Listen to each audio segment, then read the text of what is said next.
নমস্কার, মা তারা অ্যাস্ট্রো চ্যানেলে আপনাদের সবাইকে স্বাগত জানাচ্ছি। কর্কট রাশির জাতক জাতিকারা যদি আপনার জীবনসাথী হয়ে থাকেন তাহলে তাদের মনের বিষয়টা কি রকম সেই নিয়ে আমি বিস্তারিত এই ভিডিওর মাধ্যমে আপনাদের কাছে তুলে ধরবো। যদি আপনারা এই চ্যানেলে প্রথম হয়ে থাকেন তাহলে চ্যানেলটিকে সাবস্ক্রাইব করে পাশে বেল আইকনটি ক্লিক করে দেবেন। ভিডিওটি ভালো লেগে থাকলে লাইক, শেয়ার এবং কমেন্ট করে জানাবেন। একজন কর্কট রাশির জাতক জাতিকা যদি আপনার জীবন সঙ্গী বা সঙ্গিনী হয়ে থাকেন তাহলে তার মনের যে বিষয় সেটা কিন্তু আপনাদের কাছে তুলে ধরার ক্ষেত্রে প্রথমেই আমি বলবো, কর্কট রাশির জাতক জাতিকাদের মধ্যে যে গুণটা বিশেষভাবে থাকে সেটা হচ্ছে এরা অত্যন্ত দেশপ্রেমিক হয়ে থাকেন। দেশের জন্য এরা কিন্তু যে কোনো কিছু করতে কিন্তু প্রস্তুত। সুতরাং এদের কাছে দেশের বিরুদ্ধে কোনো কথা কিন্তু বলতে যাবেন না। একজন কর্কট রাশির জাতক বা জাতিকা এরা অতীতকে পোষণ করতে জানেন, অতীত নিয়ে ভাবতে জানেন। সুতরাং অতীতের কোনো আঘাত এদের কাছে কিন্তু আপনারা দ্বিতীয়বার বলবেন না, তাহলে কিন্তু এরা আপনার প্রতি কিন্তু বিরক্তিভাব প্রকাশ করবেন। কর্কট রাশির জাতক জাতিকারা প্রত্নতত্ত্ববিদদের মতো মানসিকতার গভীর থেকে গভীরতম পর্যন্ত কিন্তু শুধু অদ্ভুত সুন্দর সবকিছু খুঁজে পাবার চেষ্টা চালিয়ে যান।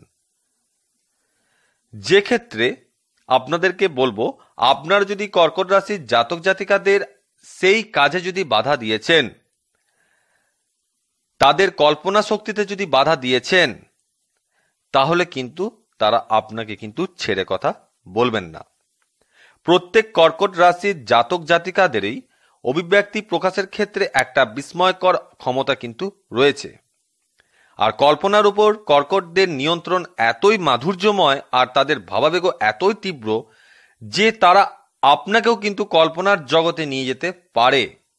আর আপনি যদি সেই কল্পনার জগতে না নিয়ে গিয়ে তাকে যদি বাস্তবতার মাটিতে যদি নিয়ে আসেন, বারবার নিয়ে আসার চেষ্টা করেন, তার কল্পনা শক্তিকে যদি ভাঙিয়ে দেবার চেষ্টা করেন, তাহলে জানবেন আপনি তার কিন্তু একজন বড় শত্রু হয়ে উঠতে চলেছেন।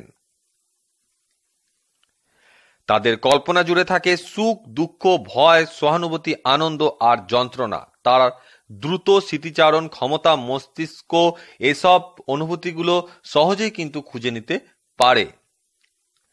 এই রাশির জাতক জাতিকারা জগতের সমস্ত রকম সুখ দুঃখকে কিছুতেই কিন্তু অস্বীকার করে না।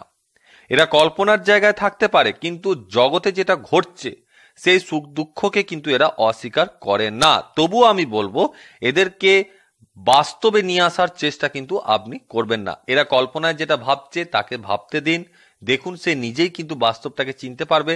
আর কল্পনার মধ্যে গিয়ে সে হয়তো নিজেকে একটু আনন্দ দেবার চেষ্টা করে থাকেন। সুতরাং তার কল্পনার জায়গাটা কিন্তু তাকে ভাঙবেন না, সে যেটা কল্পনা করছে সেটা কিন্তু তার ভেঙে দেবেন না। সুখ দুঃখ দুই সমানভাবে এরা কিন্তু বরণ করে নিতে জানেন। এরা ভালোবাসতে চায়, তবে তার প্রতিদানে কিন্তু কিছু চায় না। এরা সঙ্গী বা সঙ্গিনীর কাছ থেকে শুধু যেটা চায় সেটা হচ্ছে অনাবিল আনন্দ ও যৌন আকর্ষণ। মিশ্র ভাব দেখা যায় এই রাশিতে। এই রাশির জাতক জাতিকারা একদিকে যেমন অত্যধিক উদার মনস্ক হয়ে থাকেন, একদিকে যেমন আপনার জন্য সবকিছু করতে পারেন, অন্যদিকে কিন্তু এরা অত্যধিক নির্দয় হয়ে থাকেন। কারণ আপনি যদি তার ক্ষতি করেছেন সে কিন্তু আপনাকে ছেড়ে কথা বলবে না। এই রাশির ওপরে কোনো পাপ গ্রহের যদি প্রভাব থাকে তাহলে কিন্তু এরা অত্যন্ত হিংস্র প্রকৃতিরও হয়ে থাকেন। দাম্পত্য জীবন প্রথমে এদের খুব মধুর ও আনন্দময় হয়ে থাকে।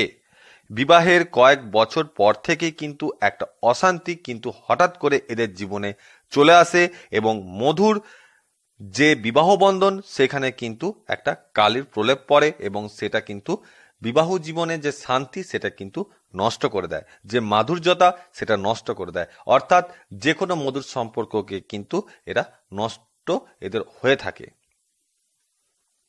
মিষ্টি কথা ও প্রশংসায় জাতক বা জাতিকারা কিন্তু একে অপর সঙ্গী বা সঙ্গিনীকে কিন্তু বশ করতে বা বশীভূত করতে পারেন না। এর ফলে কখনো কখনো রাগের যে মাত্রা সেটা কিন্তু বেড়ে প্রবল মাত্রায় হয়ে যায়। এই রাশির জাতক বা জাতিকারা বিপরীত বিপরীত দিকে, মানে যদি স্ত্রী হয় তাদের স্বামীর দিকে এবং স্বামী হলে স্ত্রীর দিকে মনমত্ত কিন্তু ভালোবাসা কিন্তু এরা পায় না।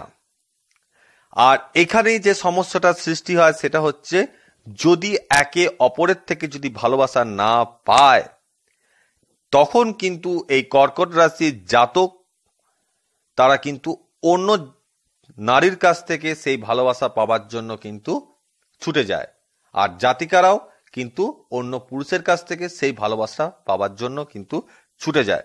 অর্থাৎ এরা কিন্তু ভালোবাসার জন্য বা ভালোবাসার আবদ্ধে ভালোবাসার জায়গায় নিজেদেরকে কিন্তু রাখার চেষ্টা করে। বিবাহের পূর্ব বা পরবর্তীকালে এই কর্কট রাশির জাতক বা জাতিকাদের জীবনে যখন প্রেম আসে, এরা প্রেম জীবন এরা অতিবাহিত করে অত্যন্ত সতর্কতার সঙ্গে। সবকিছুতে এরা সতর্কতা বজায় রাখে। এদের জন্মকালীন শুক্র বলবান অবস্থায় থাকলে জাতক বিপরীতভাবে জাতিকা একে অপরের সঙ্গে কামকলায় কিন্তু মুগ্ধ হয়। এই রাশির জাতক অতিরিক্ত মাত্রায় ভাবপ্রবণ হয়ে থাকেন, যে কারণে যৌন জীবনে অতিরিক্ত ভাবপ্রবণতার কারণে মিলন তৃপ্তির অভাব কিন্তু এদের মধ্যে থেকে যায়। এই রাশির জাতিকারাও স্বামীকে পরিপূর্ণ আনন্দ দানে কিন্তু সক্ষম হয়ে থাকেন না। তাও বলবো কিছু কিছু ক্ষেত্রে ব্যতিক্রম থাকে, সকল কর্কট রাশির জাতক জাতিকারা কিন্তু সমান নয়। এটা আমি বলছি 90% মানুষের ক্ষেত্রে কিন্তু এটা ঘটে থাকে, বাকি যদি না ঘটে থাকে সেটা কিন্তু 10% মানুষের ক্ষেত্রে, যার জন্য এই রাশির জাতক জাতিকারা সারা জীবন একটা দৈহিক ও মানসিক অতৃপ্তিতে ভোগ করেন বা ভোগেন। ডিভোর্স বা বিবাহ বিচ্ছেদের সংখ্যা কিন্তু এই রাশির জাতক জাতিকাদের কম থাকে, তবে সাংসারিক জীবনে শান্তির যে অভাব সেটা কিন্তু থেকে যায়।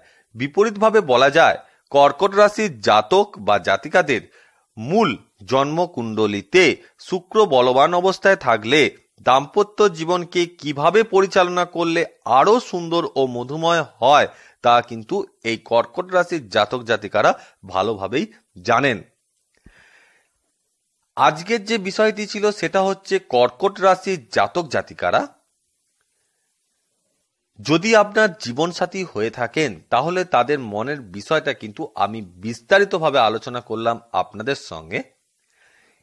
এটা শুনে আপনারা ঠিক করবেন যে আপনাদের তার সঙ্গে কিরকম আচরণ করা ভালো এবং কিরকম আচরণ করলে আপনার সাংসারিক জীবনে ক্ষতি হতে পারে বা আপনার জীবনে সমস্যার সৃষ্টি হতে পারে, সেটা কিন্তু আপনাকে ডিসাইড করে নিতে হবে। এদের মনে কখনো কষ্ট দেবেন না। এদের মনে কষ্ট দেওয়ার মানে হচ্ছে আপনি শুধু শুধু নিজের সুখ শান্তিতে কিন্তু আঘাত হানতে চললেন। আশা করি আজকের এই ভিডিওটি আপনাদের ভালো লেগেছে। ভিডিওটি যদি ভালো লেগে থাকে লাইক শেয়ার কমেন্ট করে আমাকে জানাবেন, আর আমার চ্যানেলটিকে সাবস্ক্রাইব করে দেবেন, পাশের বেল আইকনটি ক্লিক করে দেবেন যাতে যখনই আমি নতুন কোনো ভিডিও আপলোড করি আপনারা সঠিক সময় সেটা দেখতে পান। আর আজকের ভিডিওটি দেখার জন্য আপনাদেরকে জানাই আমার তরফ থেকে অশেষ ধন্যবাদ।